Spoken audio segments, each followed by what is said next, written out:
Assalamualaikum warahmatullahi wabarakatuh. Selamat pagi dan good morning. Bersama saya Rizky Amelia.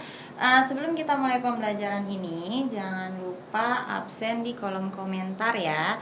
Dan bagi yang belum like atau nge-subscribe, silahkan subscribe akun YouTube ini. Oke, materi hari ini mengenai obligation. Dari kalian ada tanya sih yang tahu obligation itu apa? Saya jelaskan di sini. Obligation adalah menyatakan kewajiban atau keharusan. Dalam obligation juga itu ada must, ada have to, lalu ada has to, ada juga should. Dalam menggunakan kata must, have to, dan juga should, untuk menyatakan keharusan, kita harus melihat konteksnya terlebih dahulu.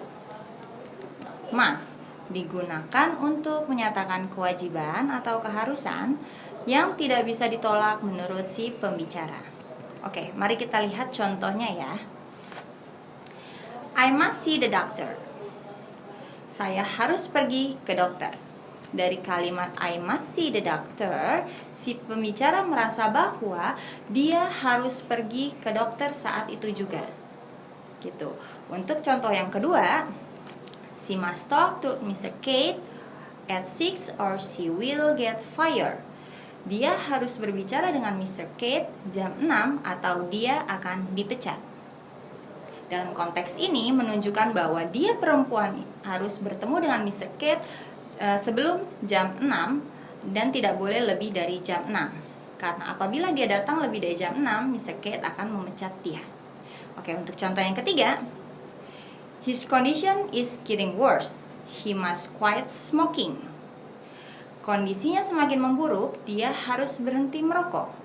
Si pembicara memberikan saran kepada si pendengar untuk berhenti merokok karena kondisinya semakin memburuk dan hal itu harus dilakukan oleh si pendengar.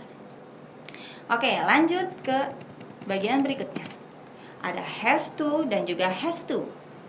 Have to digunakan untuk subjek I, you, they, we, dan has to digunakan untuk subjek he, she, it. Have to atau has to menunjukkan kewajiban atau keharusan sebagai bentuk tanggung jawab atau komitmen dan telah disepakati oleh diri sendiri. Jadi tidak ada paksaan pada penggunaan kata ini. Mari kita lihat contoh untuk has to atau has to. If I want to have a child, I have to educate myself on being a good parent. Jika aku ingin mempunyai anak, aku harus mendidik diriku untuk menjadi orang tua yang baik. Dari kalimat if I want to have a child, kita bisa lihat di sini bahwa ada sebuah komitmen. Dan disepakati oleh diri sendirinya itu adalah I have to educate myself on being a good parent. Untuk contoh yang kedua, I have to stop eating junk food.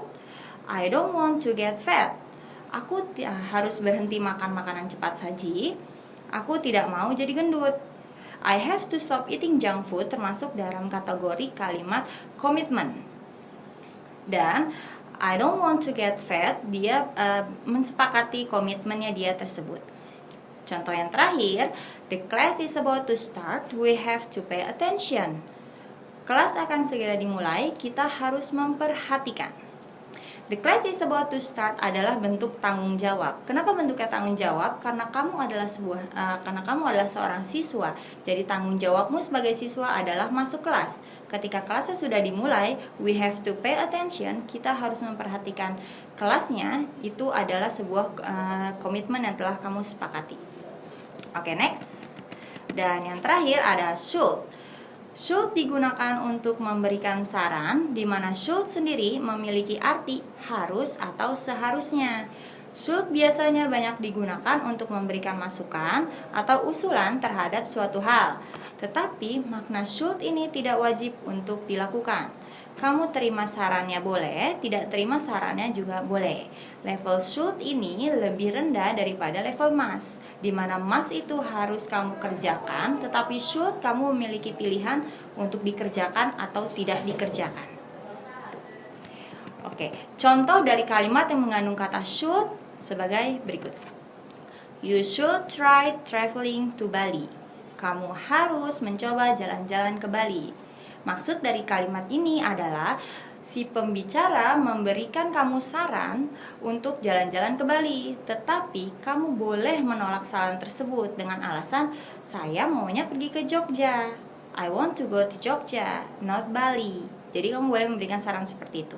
Lalu untuk contoh yang kedua, you should bring the umbrella before rain. Kamu harus membawa payung sebelum hujan. Si pembicara memberikan saran ke kamu untuk membawa payung sebelum hujan, tetapi mungkin si pendengar ini maunya membawa jas hujan. Jadi si pembicara tidak bisa memaksakan kehendaknya untuk memaksa kamu membawa payung. Oke, ini yang terakhir, sedikit tambahan buat kamu nih. Kalau kamu bingung mau pakai must atau have to ketika kamu lagi berbicara, kamu bisa menggunakan have to saja. Kenapa sih menggunakan have to saja? Karena have to itu lebih fleksibel bentuknya, sedangkan must itu lebih strong bentuknya.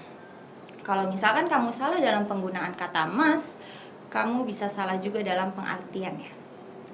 Oke, itu adalah penjelasan obligation dari saya. I think that's enough for today. Thank you very much for watching. See you, bye-bye.